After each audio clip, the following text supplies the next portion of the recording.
Hello बच्चों, कैसे हैं आप? मुझे उम्मीद है आप हमारी कहानियों का आनंद ले रहे होंगे। बच्चों, आज जो मैं आपको कहानी बताने जा रही हूँ वह रोचक और बहुत मज़ेदार है। इस कहानी का नाम है टपका का डर। एक गांव में एक बुढ़िया रहती थी। उसके साथ उसका एक पोता और एक पोती भी उसके साथ ही रहते थे। वह बुढ़िया एक पुरानी सी झोंपड़ी में रहती थी। एक दिन की बात है, बरसात का मौसम था। सुबह से ही काले काले बादल छाए हुए थे। धीरे धीरे बूंदाबांदी शुरू हो गई। फिर वह एकदम मूसलाधार बारिश में बदल गई। चारों ही ओर पानी ही पानी नजर आने लगा। बारिश की वजह से नदियां और नालों में उफान आ गया। गलियों में भी पानी ही पानी भर गया। दादी माँ का पुराना कच्चा झोंपड़ा भी इसी बारिश की मार झेल रहा था। झोंपड़े का छप्पर भी पुराने बांस और फूस से बना था, जो कि इस बारिश की वजह से जगह जगह से कमज़ोर हो गया था। बारिश के और ज़्यादा तेज होने से छप्पर में जगह जगह पानी टपकने लगा। टप टप टप टप।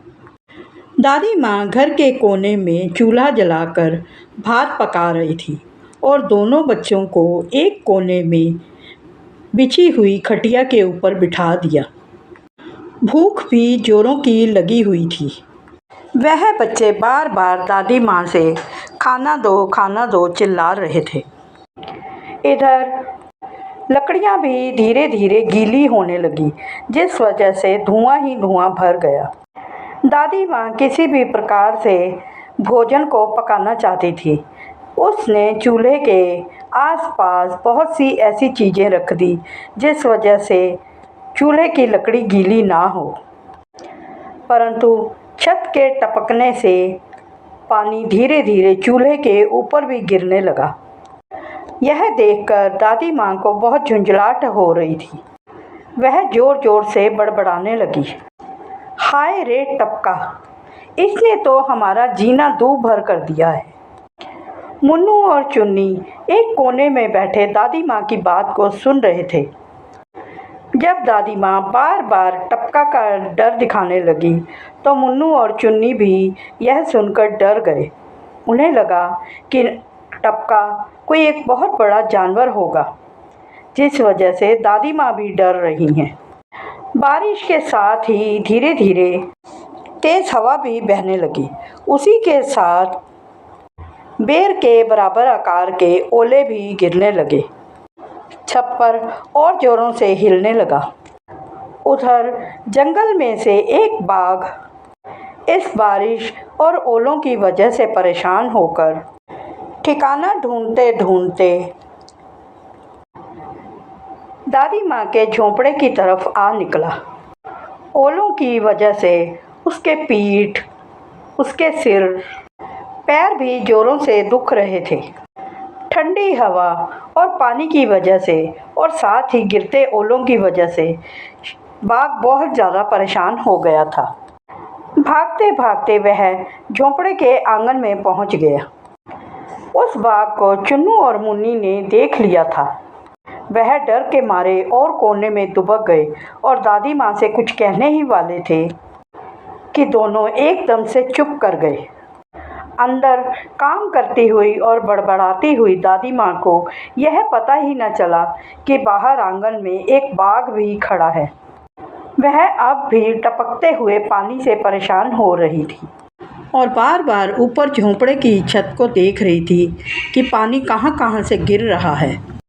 उन्होंने गुस्से से कहा, मुझे तो इस टपका से जितना डर लग रहा है उतना डर तो मुझे बाघ का भी नहीं है।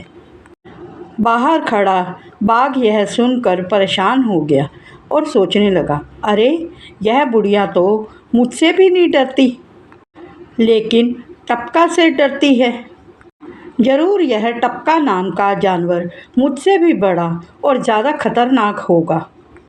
बाघ ने चारों ओर घबरा कर देखा कि कहीं टपका ना आ जाए।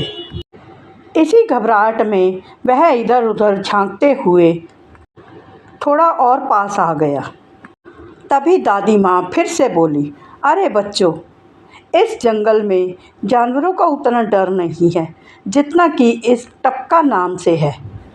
यह बात सुनते ही बाघ का दिल जोरों से धड़कने लगा। वह बिना देर किए पीछे मुड़ा और सिर पर पैर रखकर दोबारा जंगल की ओर भाग निकला। दौड़ते दौड़ते वह दूर जंगल में गायब हो गया।